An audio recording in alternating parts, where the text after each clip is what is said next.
America ਵਿੱਚ ਅਗਰ ਅਸੀਂ ਦੇਖ ਲਈਏ ਤਾਂ ਉੱਥੇ 1980 ਤੋਂ ਬਾਅਦ ਜਿਹੜੀ 90% ਆਫ ਦੀ ਪੋਪੂਲੇਸ਼ਨ ਹੈ ਉਹਦੀ ਇਨਕਮ ਜਿਹੜੀ ਹੈ ਫਰੋਜ਼ਨ ਹੈ ਔਰ ਜਿਹੜੀ ਟੌਪ 1% ਹੈ ਉਹਦੀ ਇਨਕਮ ਜਿਹੜੀ ਹੈਗੀ ਆ ਉਹ 700 ਜਾਂ 800 ਗੁਣਾ ਵੱਧ ਗਈ ਹੈ।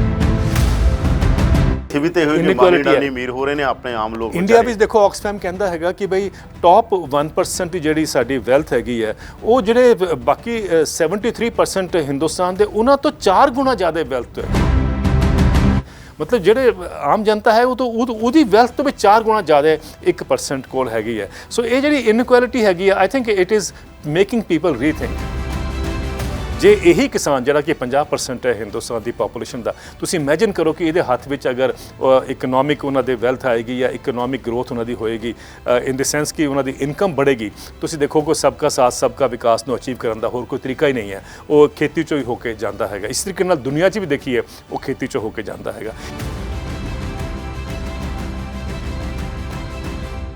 ਜਿਵੇਂ ਵਸਤੂ ਵਟਾਂਦਰਾ ਪ੍ਰਣਾਲੀ ਹੁੰਦੀ ਸੀ ਨਾ ਪੰਜਾਬ ਦੇ ਪਿੰਡਾਂ ਜਿਹੜੇ ਆਮ ਲੋਕ ਜਿਹੜੇ ਜ਼ਿਆਦਾ ਆਰਟੀਕੂਲੇਟ ਨੇ ਸਿੱਧਾ ਕਹਿੰਦੇ ਨੇ ਕਿ ਯਾਰ ਛੱਡੋ ਪਰਾਂ ਕਾਰਪੋਰੇਟ ਨੂੰ, ਆਪਾਂ ਆਪਸ 'ਚ ਹੀ ਲੈਣ ਦੇਣ ਕਰ ਲਿਆ ਕਰੀਏ। ਇੱਕ ਚੀਜ਼ ਤੁਹਾਨੂੰ ਕੋਈ ਲੱਗਦਾ ਸਸਟੇਨੇਬਲ ਮਾਡਲ ਇਹਨੂੰ ਕਾਊਂਟਰ ਕਰਕੇ, ਕਿਉਂਕਿ ਸਰਕਾਰ ਦਾ ਇੱਕ ਬਹੁਤ ਵੱਡਾ ਢਾਂਚਾ ਉਹਦਾ ਪਤਾ ਹੀ ਨਹੀਂ ਲੱਗਦਾ ਕਦੋਂ ਤੁਹਾਡੇ ਕੋਲ ਆ ਗਏ। ਬਾਜ਼ਾਰ ਸਭ ਕੁਝ ਬਾਜ਼ਾਰ ਹੋ ਚੁੱਕਿਆ ਹੈਗਾ ਹੈ ਨਾ। ਜਦੋਂ ਕਹਿੰਦਾ ਇੱਕ ਮੰਡਲ ਵੀ ਆਇਆ ਅਤੇ ਮਾਰਕੀਟ ਵੀ ਆਈ ਉਸ ਦੌਰ ਦੇ, ਉਦੋਂ ਬਾਅਦ ਸਭ ਕੁਝ ਬਾਜ਼ਾਰ ਹੋ ਚੁੱਕਿਆ।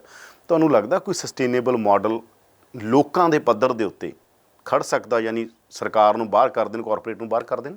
ਦੇਖੋ ਜੀ, ਕਦੀ ਸੋਚਣਾ ਨਹੀਂ ਚਾਹੀਦਾ ਕਿ ਬਈ ਜੋ ਤੁਸੀਂ ਸੋਚਦੇ ਹੋ ਕਿ ਬਈ ਇਹ ਵਰਕਆਊਟ ਨਹੀਂ ਕਰੇਗਾ, ਉਹ ਤੁਸੀਂ ਸੋਚੋ ਕਿ ਨਹੀਂ, ਕਿਉਂਕਿ ਦੁਨੀਆ ਦਾ ਨੈਰੇਟਿਵ ਉਸ ਤਰਫ ਜਾ ਰਿਹਾ ਹੈਗਾ ਤਾਂ ਇਟ ਵਿਲ ਨਾਟ ਹੈਪਨ। ਮੇਰਾ ਮੰਨਣਾ ਕਿ ਨਹੀਂ, ਜੇ ਇੱਕ ਟਾਈਮ ਆ ਜਾਂਦਾ ਹਰੇਕ ਚੀਜ਼ ਦਾ ਕਿ ਉਹਦੀ ਯੂਟਿਲਿਟੀ ਜਾਂ ਜੋ ਅਸੀਂ ਉਹਦੀ ਐਕਸਪੈਕਟੇਸ਼ਨ ਹੁੰਦੀਆਂ ਉਹ ਅਸੀਂ ਦੇਖਿਆ ਕਿ ਉਹ ਨਹੀਂ ਵਰਕ ਕਰ ਰਹੀਆਂ, people then begin to revolt, people then begin to ask for a change ਔਰ ਉਹ ਚੇਂਜ ਸਾਹਮਣੇ ਆਉਂਦੀ। ਮੈਂ ਤੁਹਾਨੂੰ 2-3 ਉਦਾਹਰਨ ਦੇਣਾ ਚਾਹਾਂਗਾ ਆਪਾਂ ਇਸੇ ਕੌਂਟੈਕਸਟ ਵਿੱਚ ਅਗਰ ਦੇਖ ਲਈਏ ਕਿ ਦੇਖੋ ਨਾ, ਇੱਕ ਦੁਨੀਆ ਦੇ ਇੱਕ ਜਾਣੇ ਮਾਨੇ ਇਕੋਨੋਮਿਸਟ ਸੀਗਾ ਹਾਰਵਰਡ ਯੂਨੀਵਰਸਿਟੀ ਦੇ, ਔਰ ਉਹ ਟ੍ਰੇਡ, ਇੰਟਰਨੈਸ਼ਨਲ ਟ੍ਰੇਡ ਨੂੰ ਪ੍ਰਮੋਟ ਕਰਦੇ ਆਏ ਕਿ ਬਈ ਤੁਸੀਂ ਅਗਰ ਜਿਸ ਤਰ੍ਹਾਂ WTO ਵਿੱਚ ਜਾਂ ਜੋ ਵੀ ਪ੍ਰਾਵਧਾਨ ਆ ਰਹੇ ਹੈਗੇ ਡਿਵੈਲਪਿੰਗ ਕੰਟਰੀ ਵਾਸਤੇ ਕਿਸ ਤਰ੍ਹਾਂ ਬੈਨੀਫਿਟ ਕਰਨਗੇ। ਲੇਕਿਨ ਹੁਣ ਹਾਲ ਵਿੱਚ ਅਮਰੀਕਾ ਨੇ ਜਦ ਤੋਂ ਜੋ ਬਾਈਡਨ ਸਾਹਿਬ ਪ੍ਰੈਜ਼ੀਡੈਂਟ ਬਣੇ ਹੈਗੇ ਆ, they have taken some steps back. ਜੇਕਰ ਦੇਖੋ ਨਾ, ਉਹਨਾਂ ਨੇ ਜਿਹੜਾ ਇੱਕ ਪ੍ਰੋਗਰਾਮ ਲੈ ਕੇ ਆਇਆ ਜਿਹਦੇ ਵਿੱਚ ਉਹਨਾਂ ਨੇ $3.5 ਬਿਲੀਅਨ ਦੀ ਇਨਵੈਸਟਮੈਂਟ ਕੀਤੀ ਹੈਗੀ ਆ sporting the people better bigger, ਜੋ ਵੀ ਉਹਨਾਂ ਨੇ ਨਾਂ ਰੱਖਿਆ ਹੈਗਾ ਉਸ ਤਰ੍ਹਾਂ ਦਾ। ਉਹ ਜਿਹੜਾ ਹੈਗਾ they take it as a step back, ਕਿਉਂਕਿ ਅੱਜ ਗੱਲ ਹੋ ਰਹੀ ਹੈ ਅਮਰੀਕਾ ਵਿੱਚ ਕਿ ਜਿਹੜਾ ਆਮ ਐਵਰੇਜ ਸਿਟੀਜ਼ਨ ਹੈਗਾ ਉਹਦੇ ਕੋਲ ਪੈਸਾ ਨਹੀਂ ਹੈਗਾ, ਉਹਦੇ ਕੋਲ ਇਨਕਮ ਨਹੀਂ ਹੈਗੀ। That income has been sucked from the bottom to the top. ਔਰ ਉਸ ਗੱਲ ਨੂੰ ਉੱਥੇ ਚੈਲੰਜ ਕਰਨ ਵਾਸਤੇ ਤਾਂ ਹੁਣ ਜਿਹੜਾ ਅਮਰੀਕਾ ਵਿੱਚ ਜਦ ਪ੍ਰੈਜ਼ੀਡੈਂਟ ਜੋ ਬਾਈਡਨ ਨੇ ਪਹਿਲੀ ਵਾਰ ਦੁਨੀਆ ਦੇ ਇੱਕ ਕਿਸੇ ਵੀ ਹੈਡ ਆਫ ਦੀ ਸਟੇਟ ਨੇ ਕਿਹਾ ਕਿ ਟ੍ਰਿਕਲ ਡਾਊਨ ਹੈਜ਼ ਫੇਲਡ। ਕਦੀ ਦਿਨ ਪਹਿਲੇ ਇਕਨੋਲੇਜ ਕੀਤਾ ਗਿਆ, ਸਭ ਮੰਨਦੇ ਸੀਗੇ, ਲੇਕਿਨ ਟ੍ਰਿਕਲ ਡਾਊਨ ਹੈਜ਼ ਫੇਲਡ ਕਦੀ ਕਿਸੇ ਹੈਡ ਆਫ ਦੀ ਸਟੇਟ ਨੇ ਨਹੀਂ ਇਕਨੋਲੇਜ ਕੀਤਾ ਸੀਗਾ। ਅਮਰੀਕਨ ਪ੍ਰੈਜ਼ੀਡੈਂਟ ਨੇ ਪਹਿਲੀ ਵਾਰ ਇਕਨੋਲੇਜ ਕੀਤਾ। ਇਟ ਟੇਕਸ ਯੂ ਬੈਕ ਕਿ ਜਿਹੜੀ ਜਿਸ ਥਿਊਰੀ 'ਤੇ ਸਾਰੀ ਦੁਨੀਆ ਅੱਜ ਤੱਕ ਬਿਲਡ ਅਪ ਕਰ ਰਹੀ ਸੀਗੀ, ਵਰਲਡ ਬੈਂਕ, IMF ਦਾ ਟ੍ਰਿਕਲ ਡਾਊਨ 'ਤੇ ਚੱਲਦਾ ਹੈ ਨਾ ਸਾਰਾ, ਸਾਨੂੰ ਸਭ ਇਹੀ ਕਹਿ ਰਹੇ ਸੀਗੇ। ਅੱਜ ਅਮਰੀਕਾ ਨੇ ਮੰਨ ਲਿਆ ਹੈਗਾ ਕਿ ਟ੍ਰਿਕਲ ਡਾਊਨ ਫੇਲ ਹੋ ਗਿਆ, ਸਾਨੂੰ ਬਾਟਮ ਤੋਂ ਔਰ ਮਿਡਲ ਤੋਂ ਬਿਲਡ ਅਪ ਕਰਨਾ ਹੈ। ਨਾਓ that is what they are ਸੁਜੈਸਟਿੰਗ।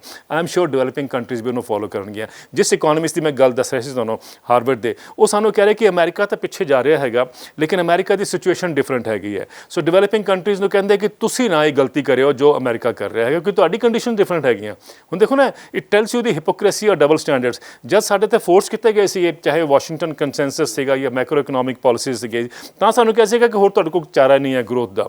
ਹੁਣ ਸਾਨੂੰ ਕਿਹਾ ਜਾ ਰਿਹਾ ਕਿ ਤੁਸੀਂ ਉਹ ਰਸਤਾ ਨਾ ਕਰਿਓ ਜਿੱਥੋਂ ਅਮਰੀਕਾ ਪ੍ਰਿੰਸੀਪਲਸ ਤਾਂ ਉਹੀ ਕੰਮ ਕਰਦੇ ਨੇ ਉੱਥੇ ਵੀ ਤੇ ਇੱਥੇ ਵੀ। ਸੋ ਮਤਲਬ ਅਗਰ ਪਿੱਛੇ ਚੱਲਣ ਦੀ ਜਾਂ ਖਿੱਚਣ ਦੀ ਇੱਕ ਪ੍ਰੋਸੈਸ ਸ਼ੁਰੂ ਹੋ ਗਿਆ ਤਾਂ I think it is time now to think ਕਿ ਵੀ ਗ੍ਰੈਜੂਅਲੀ ਲੋਕਾਂ ਨੂੰ ਹੋਰ ਅਹਿਸਾਸ ਹੁੰਦਾ ਜਾਏਗਾ ਕਿ that system has not worked in our favour. ਇਸ ਕਰਕੇ ਮੈਂ ਕਹਿ ਰਿਹਾ ਦੇਖੋ ਜੀ ਕਿ ਅਮਰੀਕਾ ਵਿੱਚ ਅਗਰ ਅਸੀਂ ਦੇਖ ਲਈਏ ਤਾਂ ਉੱਥੇ 1980 ਤੋਂ ਬਾਅਦ ਜਿਹੜੀ 90% ਆਫ ਦੀ ਪੋਪੂਲੇਸ਼ਨ ਹੈ ਉਹਦੀ ਇਨਕਮ ਜਿਹੜੀ ਹੈ ਫਰੋਜ਼ਨ ਹੈ ਔਰ ਜਿਹੜੀ ਟੌਪ 1% ਹੈ ਉਹਦੀ ਇਨਕਮ ਜਿਹੜੀ ਹੈਗੀ ਆ ਉਹ 700 ਜਾਂ 800 ਗੁਣਾ ਵੱਧ ਗਈ ਹੈਗੀ ਹੈ। So it clearly tells you ਕਿ ਜਿਹੜੀ ਉਹ ਇਕਨੋਮਿਕ ਇਨਇਕੁਐਲਿਟੀ ਅਮੀਰ ਹੋ ਰਹੇ ਨੇ ਆਪਣੇ ਆਮ ਲੋਕ। ਇੰਡੀਆ ਵਿੱਚ ਦੇਖੋ ਆਕਸਫੈਮ ਕਹਿੰਦਾ ਹੈਗਾ ਕਿ ਬਈ ਟੌਪ 1% ਦੀ ਜਿਹੜੀ ਸਾਡੀ ਵੈਲਥ ਹੈਗੀ ਹੈ ਉਹ ਜਿਹੜੇ ਬਾਕੀ 73% ਹਿੰਦੁਸਤਾਨ ਦੇ ਉਹਨਾਂ ਤੋਂ 4 ਗੁਣਾ ਜ਼ਿਆਦਾ ਵੈਲਥ ਹੈਗੇ। ਮਤਲਬ ਜਿਹੜੇ ਆਮ ਜਨਤਾ ਹੈ ਉਹ ਤੋਂ ਉਹਦੀ ਵੈਲਥ ਤੋਂ ਵੀ 4 ਗੁਣਾ ਜ਼ਿਆਦਾ 1% ਕੋਲ ਹੈਗੀ ਹੈ। ਸੋ ਇਹ ਜਿਹੜੀ ਇਨਇਕੁਐਲਿਟੀ ਹੈਗੀ ਆ ਆਈ think it is making people rethink. ਔਰ ਇਕਨੋਮਿਸਟ ਵੀ ਹੁਣ ਬਹੁਤ ਸਾਰੇ ਇਸ ਗੱਲ ਨੂੰ ਸਵਾਲ ਕਰਨ ਲੱਗ ਪਏ ਹੈਗੇ ਆ ਕਿ ਦੈਟ ਇਜ਼ ਨਾਟ ਵਰਕੇਬਲ, ਇਹ ਸਸਟੇਨੇਬਲ ਨਹੀਂ ਹੈਗਾ। ਤਾਂ ਉਹਦੇ ਵਿੱਚ ਇੱਕ ਐਗਰੀਕਲਚਰ ਦਾ ਰੋਲ ਮੈਨੂੰ ਲੱਗਦਾ ਕਿ ਬਹੁਤ ਇੰਪੋਰਟੈਂਟ ਹੋਏਗਾ, ਕਿਉਂਕਿ ਆਫਟਰ ਆਲ ਅੱਧੀ ਦੁਨੀਆ ਐਗਰੀਕਲਚਰ ਤੇ ਵੈਦਰ ਵੀ ਲਾਈਕ ਇਟ ਔਰ ਨਾਟ ਡਿਪੈਂਡੈਂਟ ਹੈ ਫॉर देयर ਲਾਈਵਲੀਹੁੱਡ। ਤਾਂ ਜੋ ਐਗਰੀਕਲਚਰ ਨੂੰ ਅਗਰ ਜ਼ਿਆਦਾ ਇਨਕਮ ਹੱਥ ਵਿੱਚ ਆਉਂਦੀ ਹੈਗੀ ਜੋ ਅੱਜ ਤੱਕ ਡਿਪਰਾਈਵ ਹੋਇਆ ਹੈ, ਓਬਵੀਅਸਲੀ ਦੁਨੀਆ ਦੀ ਜਿਹੜੀ ਇਕਨੋਮਿਕ ਗਰੋਥ ਹੈ, ਜਿਸ ਤਰ੍ਹਾਂ ਸਾਡੇ ਪ੍ਰਾਈਮ ਮਿਨਿਸਟਰ ਕਹਿੰਦੇ ਨਾ ਸਬਕਾ ਸਾਥ ਸਬਕਾ ਵਿਕਾਸ, ਉਹ ਤਾਂ ਹੀ ਪੋਸੀਬਲ ਹੋ ਪਾਏਗਾ ਅਗਰ ਅਸੀਂ ਸਬਕਾ ਸਾਥ ਯਾਨੀ ਜ਼ਿਆਦਾ ਕਿਸਾਨ, ਕਿਉਂਕਿ ਮੈਜੋਰਿਟੀ ਉਹ ਹੈਗੀ ਹੈ, ਉਹਨਾਂ ਦੇ ਹੱਥ ਵਿੱਚ ਜ਼ਿਆਦਾ ਇਨਕਮ ਆਏਗੀ। So I think that change is beginning to happen. ਤਾਂ ਤੁਹਾਨੂੰ ਲੱਗਦਾ ਕਿ ਜਿਵੇਂ ਆਪਾਂ ਹੁਣ ਕਹੀਏ ਤਾਂ ਪੁੱਠਾ ਮੁੜਨਾ, ਪਰ ਪੁੱਠਾ ਮੁੜਨਾ ਨਹੀਂ, ਬੇਸਿਕਲੀ ਸਿੱਧਾ ਚੱਲਣਾਗਾ, ਕਿ ਉਦੋਂ ਹੀ ਗਲਤ ਚੱਲੇ ਆਪਾਂ ਜਦੋਂ ਚੱਲੇ ਸੀਗੇ।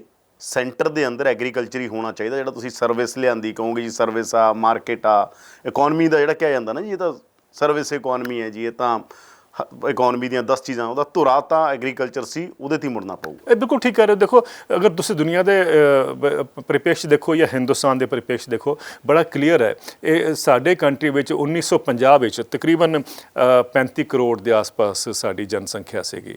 ਅੱਜ ਸਾਡੀ ਅਸੀਂ ਆਪਣੇ ਆਪ ਹੀ ਕਹਿੰਦੇ ਹਾਂ ਕਿ 1.4 ਬਿਲੀਅਨ ਹੋ ਗਈ ਹੈ ਨਾ। ਇਹਦਾ ਮਤਲਬ ਅਸੀਂ 4 ਹਿੰਦੁਸਤਾਨ ਐਡ ਕਰਤੇ ਹੈਗੇ ਆ ਇੰਨੇ ਸਾਲਾਂ ਵਿੱਚ। ਹਾਂਜੀ, 4 ਹਿੰਦੁਸਤਾਨ ਐਡ ਹੋਣ ਤੋਂ ਬਾਅਦ ਵੀ ਸਾਡਾ ਸਭ ਤੋਂ ਬੜੀ ਜਿਹੜੀ ਅਚੀਵਮੈਂਟ ਹੈਗੀ ਆ ਉਹ ਇਹ ਹੈਗੇ ਕਿ ਅਸੀਂ 4 ਹਿੰਦੁਸਤਾਨ ਜਿਹੜੇ ਐਡੀਸ਼ਨਲ ਐਡ ਕੀਤੇ ਹੈਗੇ ਆ, ਉਹਨਾਂ ਨੂੰ ਫੀਡ ਵੀ ਕੀਤਾ ਹੈਗਾ।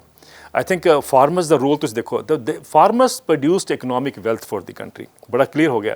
लेकिन उन एक क्या हाल है कि भी लेटेस्ट स्टडी ਜਿਹੜੀ ਸਰਕਾਰ ਦੀ ਆਂਦੀ ਹੈ, ਸਿਚੁਏਸ਼ਨਲ ਅਸੈਸਮੈਂਟ ਜਿਹੜਾ ਸਰਵੇ ਆਇਆ ਹੈਗਾ 2019 ਦਾ, ਉਹ ਕਹਿੰਦਾ ਹੈ ਕਿ ਕਿਸਾਨ ਦੀ ਖੇਤੀ ਵਿੱਚੋਂ ਇਨਕਮ 27 ਰੁਪਏ ਪ੍ਰਤੀ ਦਿਨ ਹੈਗੀ ਹੈ। ਇੱਕ ਤਰਫ ਤਾਂ ਸਾਡੀ ਗਰੋਥ ਹੋ ਰਹੀ ਹੈ ਐਗਰੀਕਲਚਰ ਦੀ, ਫੂਡ ਦੀ, ਔਰ ਦੂਜੀ ਤਰਫ ਕਿਸਾਨ ਜਿਹੜਾ ਹੈਗਾ ਉਹ it has been pushed into poverty or deprivation. ਤੇ ਇਹਦਾ ਮਤਲਬ ਹੈ ਕਿ that is not a sustainable model. ਔਰ ਜੇ ਇਹੀ ਕਿਸਾਨ ਜਿਹੜਾ ਕਿ 50% ਹੈ ਹਿੰਦੁਸਤਾਨ ਦੀ ਪਾਪੂਲੇਸ਼ਨ ਦਾ, ਤੁਸੀਂ ਇਮੈਜਿਨ ਕਰੋ ਕਿ ਇਹਦੇ ਹੱਥ ਵਿੱਚ ਅਗਰ ਇਕਨੋਮਿਕ ਉਹਨਾਂ ਦੇ ਵੈਲਥ ਆਏਗੀ ਜਾਂ ਇਕਨੋਮਿਕ ਗਰੋਥ ਉਹਨਾਂ ਦੀ ਹੋਏਗੀ, ਇਨ ਦ ਸੈਂਸ ਕਿ ਉਹਨਾਂ ਦੀ ਇਨਕਮ बढ़ेगी, ਤੁਸੀਂ ਦੇਖੋਗੇ ਸਬਕਾ ਸਾਥ ਸਬਕਾ ਵਿਕਾਸ ਨੂੰ ਅਚੀਵ ਕਰਨ ਦਾ ਹੋਰ ਕੋਈ ਤਰੀਕਾ ਹੀ ਨਹੀਂ ਹੈ। ਉਹ ਖੇਤੀ 'ਚੋਂ ਹੀ ਹੋ ਕੇ ਜਾਂਦਾ ਹੈਗਾ। ਇਸ ਤਰੀਕੇ ਨਾਲ ਦੁਨੀਆ 'ਚ ਵੀ ਦੇਖੀਏ ਉਹ ਖੇਤੀ 'ਚੋਂ ਹੋ ਕੇ ਜਾਂਦਾ ਹੈਗਾ। ਇੱਕ ਤੁਹਾਨੂੰ ਹੋਰ ਦੱਸਣਾ ਚਾਹੁੰਦਾ ਕਿ ਤੁਸੀਂ ਇਹ ਨਹੀਂ ਸੋਚੋ ਕਿ ਵੀ ਸਿਰਫ ਹਿੰਦੁਸਤਾਨ ਦੀ ਗੱਲ ਦੱਸਾਂ ਤੁਹਾਨੂੰ, ਅਮਰੀਕਾ ਦੇਖ ਲਓ, ਕੈਨੇਡਾ ਦੇਖ ਲਓ।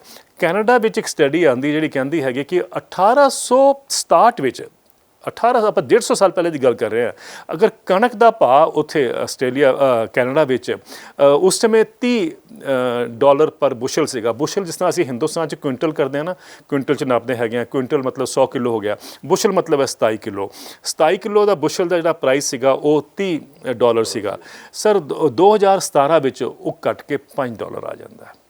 ਇਹਨੂੰ ਅਸੀਂ ਐਫੀਸ਼ੀਐਂਸੀ ਕਹਿੰਦੇ ਹਾਂ। ਦੇਖੋ ਇਨਕਮ ਕਿਸਾਨ ਦੀ ਕਿਸ ਤਰ੍ਹਾਂ 150 ਸਾਲ ਵੀ ਡਿਪ ਕੀਤੀ ਹੈ। ਇਹੀ ਹਾਲ ਅਮਰੀਕਾ ਵਿੱਚ ਹੋਇਆ। 1865 ਜਦ ਅਮਰੀਕਨ ਸਿਵਲ ਵਾਰ ਖਤਮ ਹੋਈ ਹੈ, ਉਹ ਤੋਂ ਬਾਅਦ ਜਿਹੜਾ ਡਿਕਲਾਈਨ ਹੋਇਆ ਕਿਸਾਨਾਂ ਦੀ ਇਨਕਮ ਦਾ, ਉਹ ਅਗਰ ਅਸੀਂ ਐਡਜਸਟ ਕਰ ਲਈਏ ਇਨਫਲੇਸ਼ਨ ਨਾਲ, ਤਾਂ agriculture is a negative or is a unremunerative field in America also. ਕਹਿਣ ਦਾ ਮਤਲਬ ਇਹ ਹੈਗਾ ਕਿ ਅਸੀਂ ਐਗਰੀਕਲਚਰ ਨੂੰ ਜਿਸ ਤਰ੍ਹਾਂ ਅਸੀਂ ਨਿਗਲੈਕਟ ਕੀਤਾ ਹੈ, ਉਹ ਜਿਹੜਾ ਹੁਣ ਰਿਫਲੈਕਟ ਹੋ ਗਿਆ, ਲੋਕਾਂ ਨੂੰ ਸਮਝ ਆ ਰਿਹਾ। ਔਰ ਮੇਰੇ ਖਿਆਲ ਹਿੰਦੁਸਤਾਨ ਦੇ ਕਿਸਾਨਾਂ ਦੀ ਬਹੁਤ ਬੜੀ ਕੰਟਰੀਬਿਊਸ਼ਨ ਹੈ ਕਿ ਦੁਨੀਆ ਦੇ ਕਿਸਾਨ ਸਮਝ ਰਹੇ ਹੈ ਕਿ ਹਿੰਦੁਸਤਾਨ ਦੇ ਕਿਸਾਨ ਕਿਉਂ ਦਿੱਲੀ ਦੇ ਬਾਰਡਰ ਤੇ ਬੈਠੇ ਹੈਗੇ।